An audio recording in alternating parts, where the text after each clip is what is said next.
Bismillahirrahmanirrahim.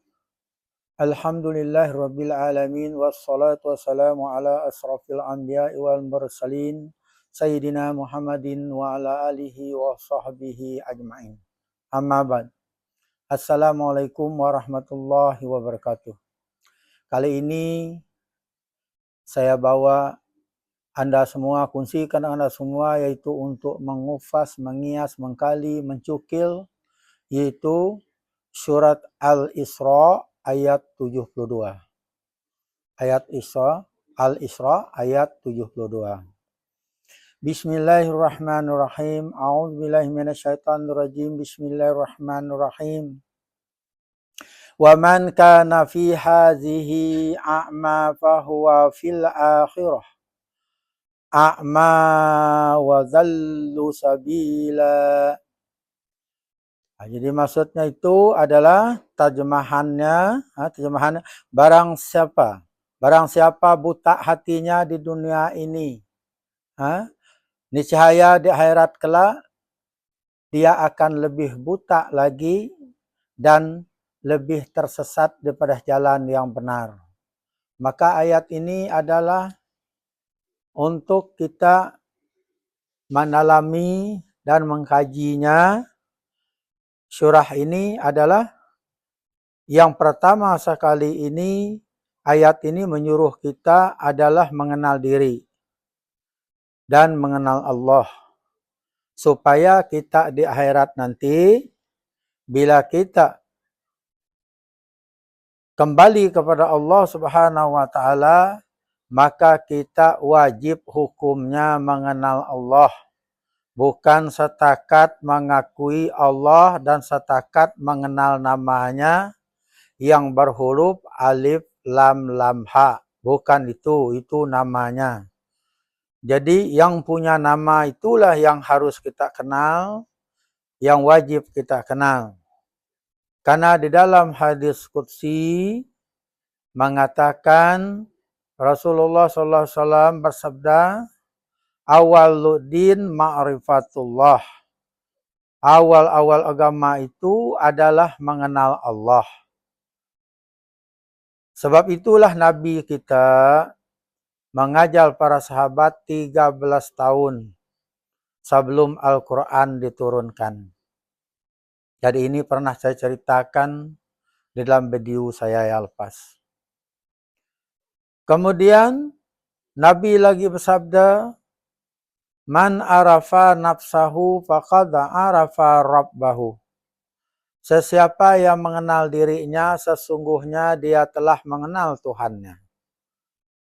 Jadi Nabi kita menekankan, menyuruh kita mengenal diri kita, supaya kita mudah untuk mengenal Allah melalui diri.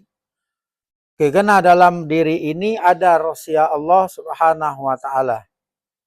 Itu sebab Allah Subhanahu wa Ta'ala berfirman, Al-insanu sirri wa ana sirruhu. Insan itu rahasia aku dan aku rahasia insan.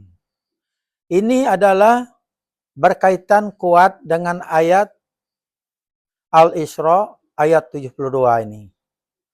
Yaitu, kita janganlah sebagai hamba Allah yang buta di dunia, dan di akhirat nanti kita akan lebih buta lagi daripada jalan yang benar, yaitu jalan menuju kepada Allah Subhanahu wa Ta'ala.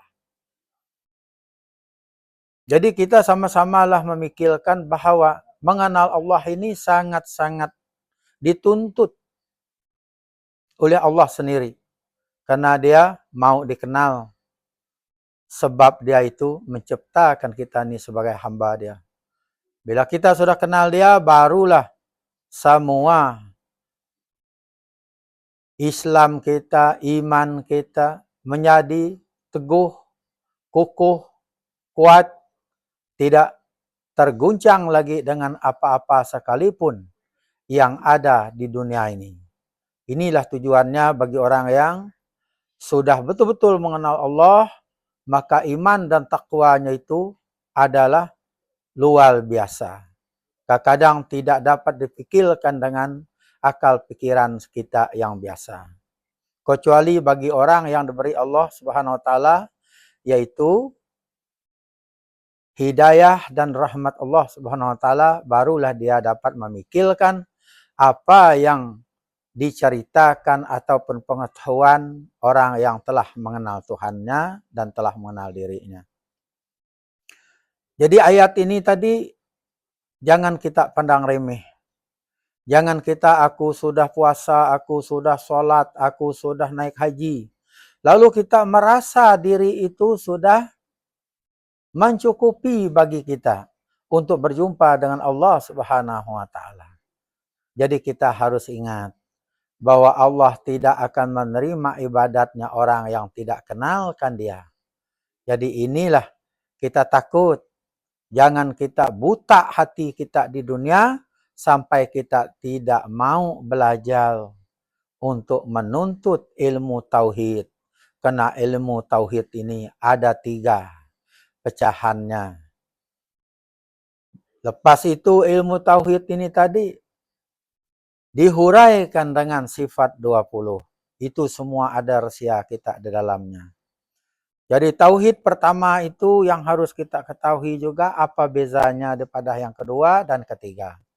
Pertama tauhid rububiyah, dan ketiga tauhid uluhiyah, dan keempat tauhid asma wa sifat. Nah, jadi ini kita harus pandai membagi tauhid ini. Jangan kita bercampur aduk. Karena sebagian daripadanya tauhid ini boleh menyesatkan akidah kita, boleh meluntulkan akidah kita, boleh menghancurkan ataupun menyelewengkan akidah kita. Kalau kita tidak paham apa perbezaannya, 3 bahagian tauhid itu tadi. Nah, jadi ini yang pertama sekali kita hendaklah mengenal diri supaya kita betul-betul beramal ibadat kepada Allah dengan khusyuk. Karena kita sudah kenalkan Allah dan kenalkan diri kita. Karena bila kita sudah mengenal diri, maka barulah kita mengenal Allah. Karena Allah yang sendiri yang menunjukkan kita. Allah sendiri yang menunjukkan kita. Kalau kita sudah mengenal diri, lalu Allah itu akan menunjuk ke kita mengenal dirinya. Jadi bila kita sudah mengenal Allah dan mengenal dirinya, barulah segala amal ibadat kita itu diterima oleh Allah, kita pun merasa khusyuk, dan kita merasa diri tidak ada lagi. Yang ada hanya Allah. Sebabnya kita pegang teguh la haula wala quwata illa billah. Bahwa kita ini tidak ada. Yang ada itu hanyalah Allah. Daripada itu kita bila sudah mengenalkan diri, kenalkan Allah, kita tidak ada sifat sombong, sifat takabur, sifat riya. Tidak ada mengaku diri yang pandai, hebat. Karena tidak ada kita boleh hebat dan pandai. Karena sifat Allah itulah yang 7 itulah. Sifat sama, sifat basar, sifat kalam, sifat ilmu, sifat kudrat iradat, dan sifat hayat Allah. Kalau tidak ada sifat itu dalam diri kita, maka kita adalah menjadi bangkai. Itu tak lihat orang yang mati ada mata, tapi tak boleh melihat, ada telinga, tak boleh mendengar, ada mulut lidah, tapi tak boleh berkata-kata. Karena sifat Tuhan itu tadi sudah tercabut oleh Allah daripadanya.